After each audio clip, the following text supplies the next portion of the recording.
ready to embark on a journey towards becoming the next generation of millionaires, the faithful way. It is a beautiful day, and this is a day that the Lord has made, so that we should rejoice and be glad in it. Welcome to the next generation of millionaires right here on Radio Christian Voice, and my name is Kunda, and in the studio with me, I have Dr. Musonda. How are you doing? I'm very well, sir. How are you? I'm good. Good to have you back. Thank you. Thank you. It's always a pleasure to be here. Yeah, and I'm always looking forward to this particular time when we get to talk about so many things. Yeah. Very educative, I must say. I'm glad to hear that. Yeah, and I believe after I hope this... the listeners are also, and the viewers are also finding the programs useful. Yeah. I think for me personally, they are useful, Okay. and I'm making some financial decisions. That's good to hear. So last time we were talking about challenges of creating wealth through a job. Yeah. And we just touched the first part, Yeah. which is the purpose of a job. And so maybe you could just do a recap on that, and then we could progress with the program. Yeah. Yeah. So what we said last week is that you have to understand the purpose of a job. That the job was not designed to make you rich or wealthy. The job was designed to make the one who created it wealthy. And we will go into those details in terms of the reasons. So that's why it's very important for somebody to be able to create wealth from a job to be very, very strategic. And, the reason why we are saying the job was created to make the one who created it wealthy is because when the issue of jobs came up, because remember that the issue of jobs is a more recent phenomenon. In the past, people used to work within their families. You find you are living with your father. Your father will teach you a trade, and then you pick up that trade, and you also continue to teach your children the trade. That's why even like if you look at the Western world, you have some people who are called smiths, because they were involved in melting things and things like that. So that's what used to happen. But then it came a time when we started industrializing. The world started industrializing, especially during the Industrial Revolution, where now they started making products for mass production, for mass selling. And therefore, there was need for people to do the work. And therefore, there was a need to create actually jobs for people to fill in, so that the people who created the jobs can actually become more and more wealthy. So that's basically in a nutshell. So if you think that the job will make you wealthy, you will have to think again, but also you will have to do something else. All right. And as we're moving forward, let's talk about the type of income earned through jobs.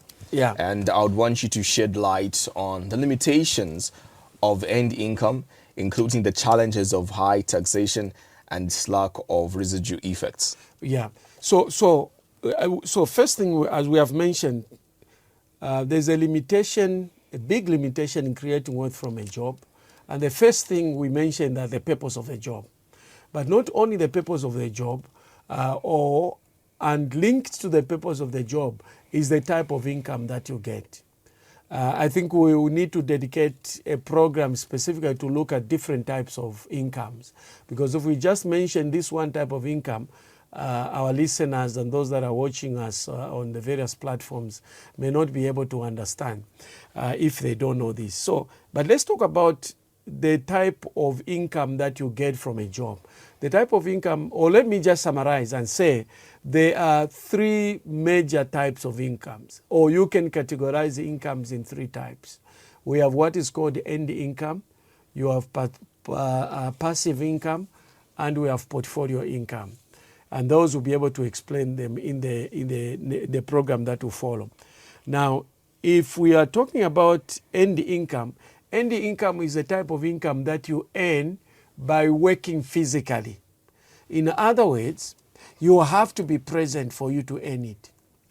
And the different aspects of earned income include a salary, commissions, consultants fees. There may be others, but those are the major categories. In other words, you will find that for you to get paid, you have to work. So you work, you get paid. You work, you get paid. Immediately you stop working, the salary or that type of income stops coming. That is the most dangerous part of earned income. And it is risky in the sense of, let's say you are retrenched, you will cease to earn that income. In a situation where you are sick and they have to lay you off, you may not be able to earn that income. So that is the challenge that is there. When you retire, of course, if you are employed what they call pensionable, permanent and pensionable job, you may be getting some residue out of it, but it's very minimal. Sometimes it's insignificant. So that is the challenge that is there with earned income. In addition to just the fact that you have to be present, you have to be physically present, is that earned income is mostly, in most cases, the most highly taxed type of income. For example, if you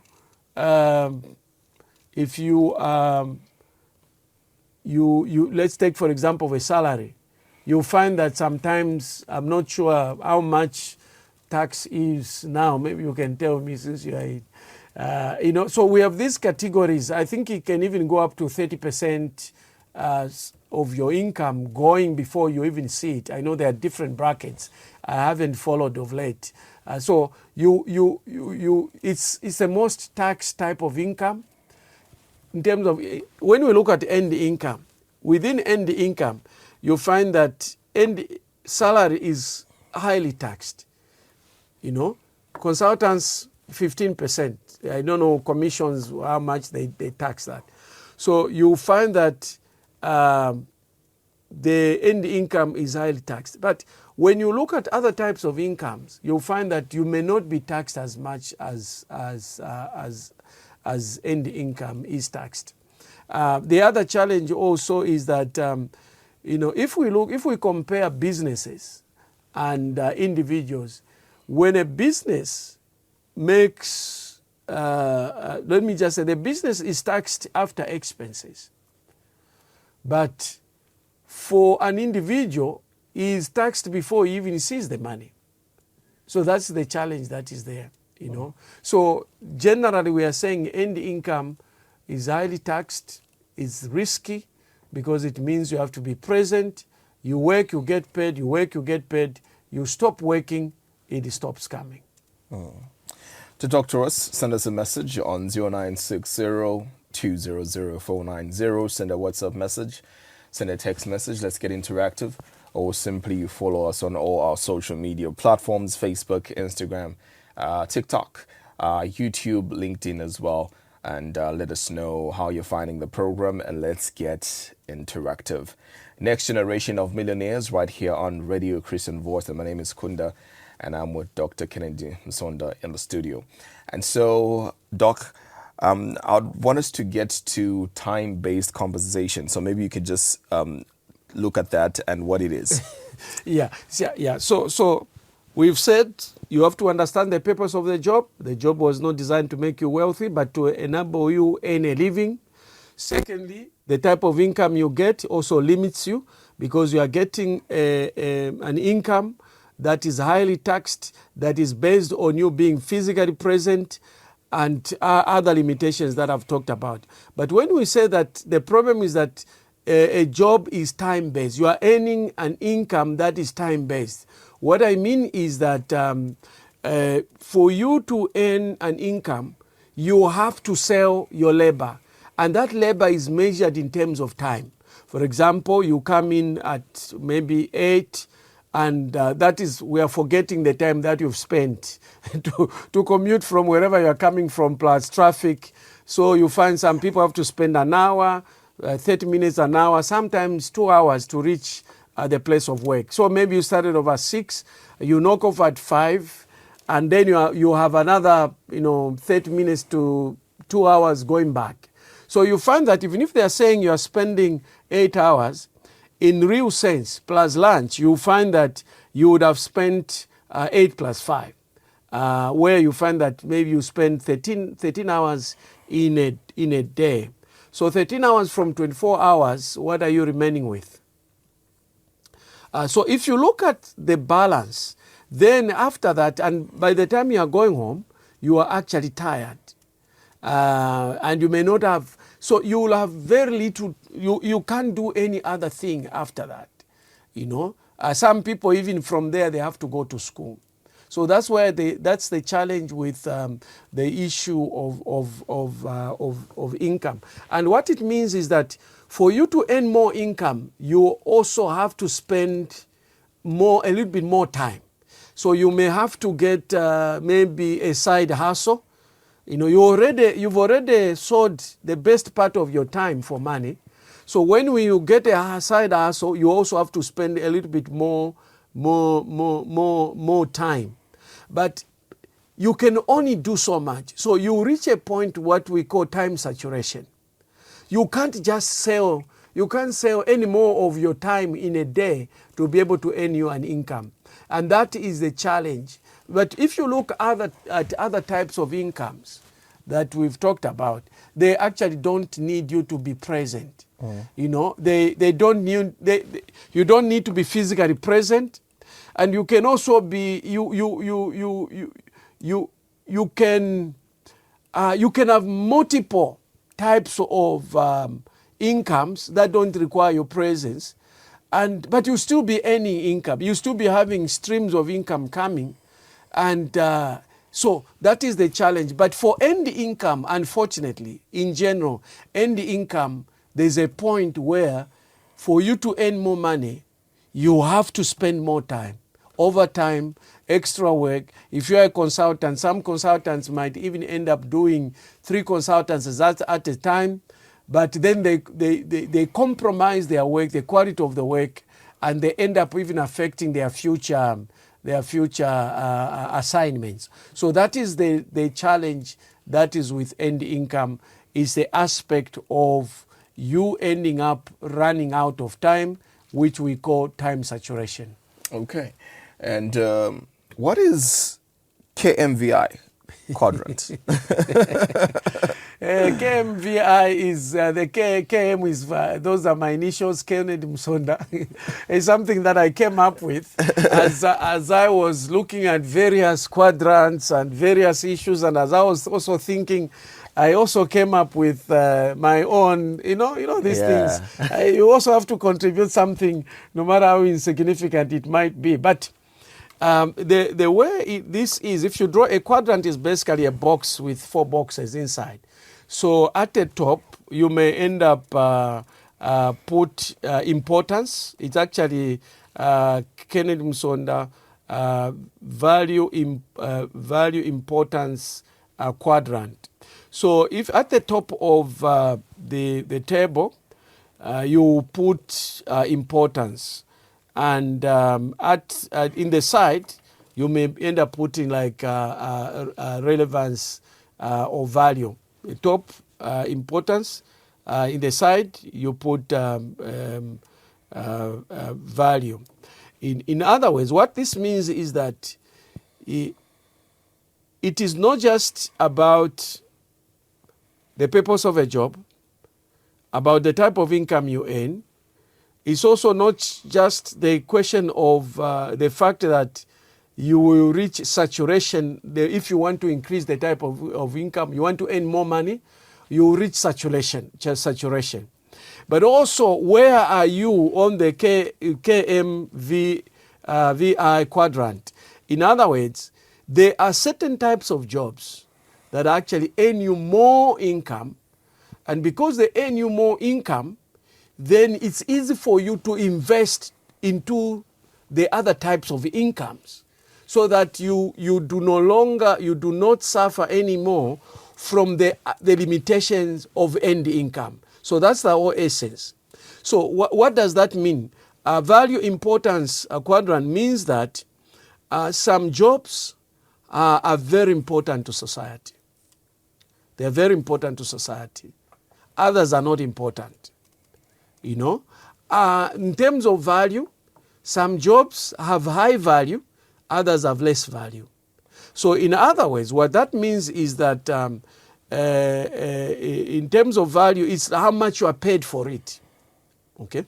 Now, if you find that if we look at that quadrant, importance, not important, not important, high value, less value. So you find that maybe your job falls in the box that is of less importance and less value. Okay? So if it's of less importance and less value, what that means is that you are actually, unless you do something dramatic, you are actually destined or confined to poverty. For example, let me give an example of some of the, of the cuff, some of the jobs. Let's say you're a cleaner. The job of a cleaner is society does not value it as very, very important. It's not something somebody will be so proud and say, oh, I'm a cleaner, unless you own a cleaning company. You know, I'm a cleaner, or I'm a maid, you know, and things like that. When it comes to value, the person is also paid very little out of it. Okay, let's go to some other jobs are high. They are very important to society, but they have less value. For example, let's take maybe just, let me give two examples. Let's take a policeman and a teacher. A teacher is very important to society. A teacher is the one who trains, contributes significantly to enlightening the next generation of citizens. We are talking about next generation of millionaires. Yeah. But a teacher is involved in the next generation of citizens to make sure that they're literate, to make sure that they are mentally developed and all that. It's a very important aspect of a job in terms of society. But let's look at the value. It is of low value. And the advantage with low value, high important jobs is that it gives you job satisfaction. Teachers feel good to find the person they taught is now high up, is very educated. And then they'll be saying, I educated that minister so-and-so was in my class. I trained that one. Very important, but low value. The only advantage you have is that you are going to have a very good satisfaction, emotional satisfaction. A policeman, you know, we normally don't even consider them until you are in a crisis. The thieves have attacked you. That's when you are calling the police. Very, very important. Look, some of these policemen are guarding a bank with a lot of money because there are others who want to have a short, you know, to short circuit the ways of getting money. They just want to go straight without laboring. They want to get it. So the policeman is there. Very, very important. But look at the value. How much value has society put in a policeman? When you look at how much they are paid. Very important job to society, but it's of low value. Okay. Now it's now the people that are on the high value level that actually make a lot of money, you know. So you have people, some jobs or some sources of income are actually of low value, low importance to society, but high value. So if we take, for example, you know, actors, musicians, their jobs are not very significant to society. Because even if they stopped singing, the society will not fall apart. You know, even if they stopped acting, we will still be telling stories. And we even used to have a better time in families because you had, you know, time of bonding. Parents would tell you stories, you know, inshimi and things like that. It's of low importance, but it's of high value. Why? Because they are paid a lot of money out of that. You know, somebody will just play one role Even if it is insignificant, some people get $2 million, 500,000. The high-rated actors, some get 20 million US dollars. They just do. Boxers, if you are a high-ranked boxer in the Western world, you actually get a lot of money by beating up your friend, But is that significant to society? Not really. It's not that significant to society. So that's the challenge. So they have high value but less importance. Okay?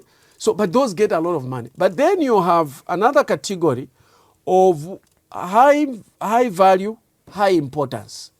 So mostly these are like establishing businesses. There are certain businesses that are very important to society, very important to society, but also of high value, So a person who is involved in a job that is of high value and high importance, because even if you look at a job, different job categories, you'll find that some jobs at the bottom of the pyramid are less value, less importance. Others may be very important but less value. But then we have jobs that are of high value and high importance, especially as you go up the hierarchy. The CEO job is a very important job and of high value. And all those guys are in the executive, so to say. So the type of job you are doing has a lot of impact in terms of how much money you earn, because the more money you earn, the more you can be able to actually be able to earn a lot of income. And then the more income you have, the more you can be able to invest. And the more you invest, the more you can be able to create multiple sources of incomes, multiple streams of incomes, and the more you'll be able to increase your value and in order to become wealthy. Remember what I mentioned in the past. We've said that when we're defining what wealth is, we are saying that you are wealth in direct proportion to in terms of not in direct proportion, but I said you are wealthy. Of course, I said in direct proportion to how long you can live without working. But we also said it's very important for you and me to understand that really being wealthy depends on where you are getting your income from. Are you getting income from your own assets, or you are getting income from other people's assets? The problem with getting income from other people's assets is that as you do that, the assets increase in value. But because you don't own that asset that is increasing in value, you don't get the benefit of what we may say in inverted commas capital gain. And that's a challenge. You are just getting paid. Of course, you may have a salary increment. If I own a business and I'm working in the business, I actually have three types of benefits. I'm getting a salary, and that is even a high salary because I cannot give myself a low job. And secondly, I'm getting a salary. Not only that, it's a high salary, but also I'm getting dividends from that same company. And in addition, the assets are increasing in value. So you find that you are getting paid, or benefiting at three levels. As an employee, what happens? The only benefit is that you are working, and as you are working, you are getting paid. When you leave, unless you also buy shares in that company. So that is the challenge with the aspect of where is your job placed on the KMVI quadrant? Is it is it low importance, low value? Is it high importance but low value? Or is it high importance, low value, or high importance and high value? So that is what we actually have to understand and appreciate as we are looking at the limitation of a job to make somebody wealthy. Now, Doc, as you were sharing on the KMVI quadrant, I'd love to find out something. Is it possible to make a job that is high importance but less value to make it high value as well? Okay. Is it possible? It's a very tricky question you've asked. It's very difficult. The only thing that you need to do is to change it. So what you need to do, you need to graduate from that type of a job to a job of high importance, high value. How do you do that? Gain more experience, be more productive so that you can be promoted to a higher job. The book that I've written, no matter how small, how to create wealth from your income, no matter how small, I've added what I called as a bonus chapter. And that chapter is about how you can work less and earn more. Okay? And work less and earn more, which gives you the tactics of how you can make sure that you are more efficient in your work and more effective, and so that you can be able to be promoted. Remember, I mentioned in one of the past programs that we have people that work less than they are paid. There are those that work just as much as they are paid, and there are those who work more than they are paid. And I said those who work more than they are paid are the ones that actually end up getting promoted. And that's what you need to do. Work more than you are paid. In other words, you need to invest in your skills so that you become more efficient. You need to be more productive. And as you do that, what will happen is that your employer will begin to notice that you're a very valuable person. And eventually the employer will promote you so that you can get a higher job of a higher value and of higher importance. But if the employer does not promote you, this is a law. Another employer, you attract another employer. Rumors will go around, good rumors, that there's a guy who knows how to do his work, and you will easily be poached by other employers. So that is the only way you have to do. And in fact, anyone needs to make sure that they increase their value, their contributions to their employers. I always get amazed. I go in a bank, no offense, I find an elderly man as a teller, a bank teller. Then I start wondering, where did he start from to be a teller at that point? I met a lady, she was a nurse, and she was so proud that she had been a nurse for 40 years. If she was increasing her value by getting, let's say, additional qualifications, she could have been a doctor in 40 years, even a surgeon in 40 years. But the problem is that she was not increasing her value through enhancing her education, get more qualifications, find better ways of doing work. So that's why I think it's very important for somebody to actually work on improving and increasing their value and their worth to their employer so that they can earn more income. All right. Great. Thank you so much. Hopefully you are not saddened. I don't know where you are, whether it's less importance, less value, very important but less value, more important and more value. I think in my field is more important but less value. More important but less value. I think mostly journalists, and I would just say I would say this part of the world, not everywhere. But this part of the world. This part of the world. This part of the world. We're important but less value.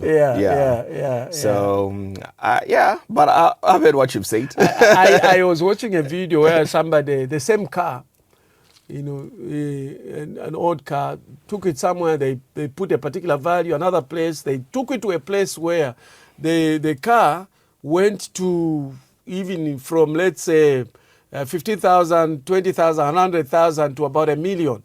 And the commentator says, it's not what you are selling is where you're selling. It's the place where you are. are. So if the place where they are, they don't recognize you, go to a place where they will recognize you. I'm not saying that you live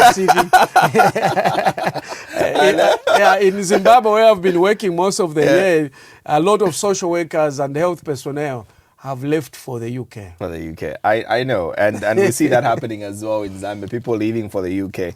But also when we talk about like in my field as journalists, just in other parts of Africa, like South Africa, it's very good compared to our But I've country, also Zambia. noticed over the years, the guys that were journalists in my age intake, they are public relations officers, they've divested to not really journalism per se, but they're using the skill, but they've gone off, you know, they're in the private sector, high value, high importance.